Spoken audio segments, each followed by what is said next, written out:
Servicing of liquid suction heat exchanger used in central plant. Hello, എൻ്റെ പേര് ഷീന. ഇന്നത്തെ സെഷനിൽ നിങ്ങൾ എല്ലാവരും ആവേശഭരിതരാണെന്ന് ഞാൻ പ്രതീക്ഷിക്കുന്നു. ഈ മോഡ്യൂളിൽ സെൻട്രൽ പ്ലാന്റുകളിൽ ഉപയോഗിക്കുന്ന ലിക്വിഡ് സെക്ഷൻ ഹീറ്റ് എക്സ്ചേഞ്ചറുകളെ കുറിച്ച് ഞങ്ങൾ പഠിക്കാൻ പോകുന്നു.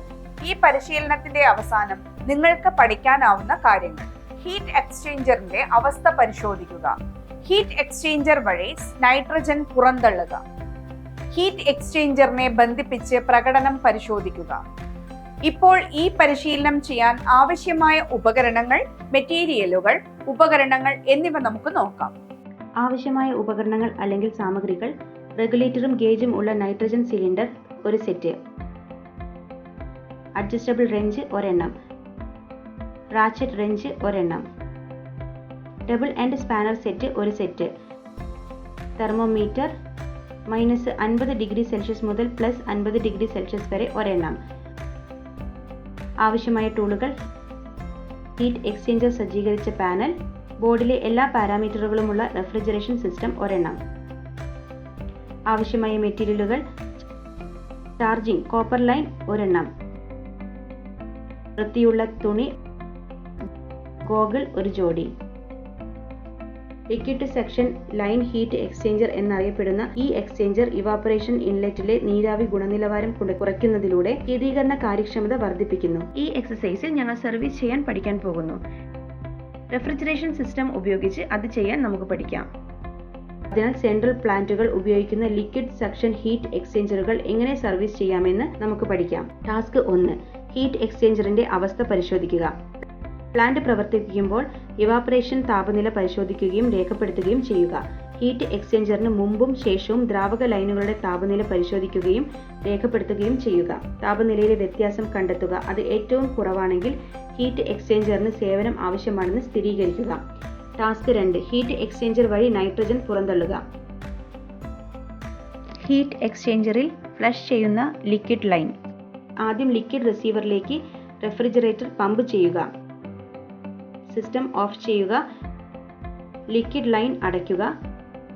ലോ പ്രഷർ കട്ടൗട്ട് സ്വിച്ചിലെ ഇലക്ട്രിക്കൽ കണക്ഷൻ താൽക്കാലികമായി ഒഴിവാക്കുക.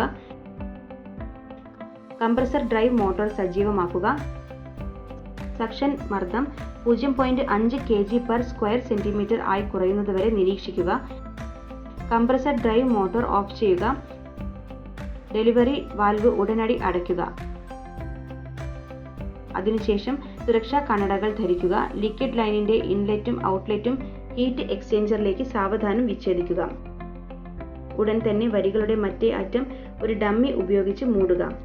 തുടർന്ന് നൈട്രജൻ സിലിണ്ടറിനെ ചെമ്പ് ട്യൂബുമായി ബന്ധിപ്പിച്ച് ഹീറ്റ് എക്സ്ചേഞ്ചറിന്റെ ലിക്വിഡ് ലൈൻ ഇൻലെറ്റുമായി ബന്ധിപ്പിക്കുക. റെഗുലേറ്റർ വഴി നൈട്രജൻ മർദ്ദം ക്രമീകരിക്കുക. ലിക്വിഡ് ലൈനിന്റെ പ്രവർത്തന മർദ്ദത്തേക്കാൾ 20% കൂടുതലാണ്. വാൽവ് തുറന്ന് ഹീറ്റ് എക്സ്ചേഞ്ചറിന്റെ ഔട്ട്ലെറ്റായി ലിക്വിഡ് ലൈനിലൂടെ നൈട്രജൻ വാതകം പുറന്തള്ളുക. നന്നായി ഫ്ലഷ് ചെയ്ത ശേഷം നൈട്രജൻ വാൽവ് അടച്ച് വിച്ഛേദിക്കുക. ഡമ്മി നീക്കം ചെയ്യുക. തുടർന്ന് ദ്രാവക ലൈനിലെ ഇൻലെറ്റിലേക്കും ഔട്ട്ലെറ്റിലേക്കും ബന്ധിപ്പിക്കുക.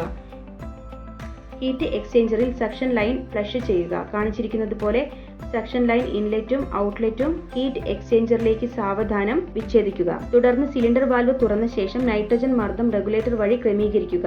സക്ഷൻ ലൈനിന്റെ പ്രവർത്തന മർദ്ദത്തേക്കാൾ 20% കൂടുതലാണ്. റെഗുലേറ്റർ വാൽവ് തുറന്ന് ഹീറ്റ് എക്സ്ചേഞ്ചറിന്റെ ഔട്ട്ലെറ്റായ സക്ഷൻ ലൈനിലൂടെ നൈട്രജൻ പുറന്തള്ളുക. സക്ഷൻ ലൈനിനുള്ളിലെ ഓയിൽ കോട്ടിംഗ് ഫ്ലഷ് ചെയ്ത ശേഷം സിലിണ്ടർ വാൽവ് അടച്ച് വിച്ഛേദിക്കുക. ഡമ്മി നീക്കം ചെയ്ത് സക്ഷൻ ലൈൻ ഹീറ്റ് എക്സ്ചേഞ്ചറുടെ ഇൻലെറ്റിലേക്കും ഔട്ട്ലെറ്റിലേക്കും ബന്ധിപ്പിക്കുക. ഹീറ്റ് എക്സ്ചേഞ്ചറിന്റെ പുറം ഉപരിതലം വൃത്തിയുള്ള തുണി ഉപയോഗിച്ച് തുടയ്ക്കുക. ടാസ്ക് 3: ഹീറ്റ് എക്സ്ചേഞ്ചർ കണക്ട് ചെയ്ത് പ്രവർത്തനം പരിശോധിക്കുക. സർവീസ് വാൽവുകളും കിങ് വാൽവും നോർമലൈസ് ചെയ്ത സിസ്റ്റം തുല്യമാക്കാൻ അനുവദിക്കുക. ലിക്വിഡ് ലൈൻ പരിശോധിക്കുക. ലൈനുകൾ ശുദ്ധീകരിച്ച ശേഷം സക്ഷൻ ലൈനുകൾ ഇറുകിയതായി ലീക്ക് പ്രൂഫ് ബന്ധിപ്പിച്ചിട്ടുണ്ടോ എന്ന് പരിശോധിക്കുക. സേഫ്റ്റി കട്ടൗട്ട് സ്വിച്ച് കണക്ഷനുകൾ സാധാരണ നിലയിലാക്കുക. തുടർന്ന് പ്ലാന്റ് ആരംഭിക്കുക. ഒരു മണിക്കൂറിന് ശേഷം ലിക്വിഡ് ലൈൻ ഇൻലെറ്റിലെ താപനില പരിശോധിക്കുകയും രേഖപ്പെടുത്തുകയും ചെയ്യുക. Outlet to heat exchanger. താപനിലയിലെ വ്യത്യാസം കണ്ടെത്തി അത് രേഖപ്പെടുത്തുക. ഇവാപറേഷൻ താപനില പരിശോധിക്കുക. മുമ്പത്തെ റീഡിംഗുമായി താരതമ്യം ചെയ്യുക. ഹീറ്റ് എക്സ്ചേഞ്ചറിന് സേവനം നൽകിക്കൊണ്ട് റെഫ്രിജറേഷൻ ഇഫക്റ്റിന്റെ മെച്ചപ്പെടുത്തൽ കണ്ടെത്തുക. നമ്മൾ ഈ പരിശീലനത്തിനിടെ അവസാന ഭാഗത്ത് എത്തിയിരിക്കുകയാണ്. ഈ മോഡ്യൂളിൽ നാം പഠിച്ച കാര്യങ്ങളെക്കുറിച്ച് നമുക്ക് ഒരു പുനർചിന്തനം നടത്താം. നമ്മൾ പഠിച്ചു ഹീറ്റ് എക്സ്ചേഞ്ചിന്റെ അവസ്ഥ പരിശോധിക്കുക, ഹീറ്റ് എക്സ്ചേഞ്ചർ വഴി നൈട്രജൻ പുറന്തള്ളുക, ഹീറ്റ് എക്സ്ചേഞ്ചറിനെ ബന്ധിപ്പിച്ച് പ്രകടനം പരിശോധിക്കുക. അങ്ങനെ കേന്ദ്ര സസ്യങ്ങളിൽ ഉപയോഗിക്കുന്ന ലിക്വിഡ് സക്ഷൻ ഹീറ്റ് എക്സ്ചേഞ്ചറുകളുടെ സേവനം ഞങ്ങൾ പഠിച്ചു. നിങ്ങൾക്ക് ഇതിനെക്കുറിച്ച് വ്യക്തമായ ധാരണയുണ്ടെന്ന് പ്രതീക്ഷിക്കുന്നു. നിങ്ങളുടെ പരിശീലകന്റെ സഹായത്തോടെ ഈ പരിശീലനം ചെയ്യുക. എല്ലാവർക്കും നന്ദി. അടുത്ത വീഡിയോയിൽ നമുക്ക് വീണ്ടും കാണാം.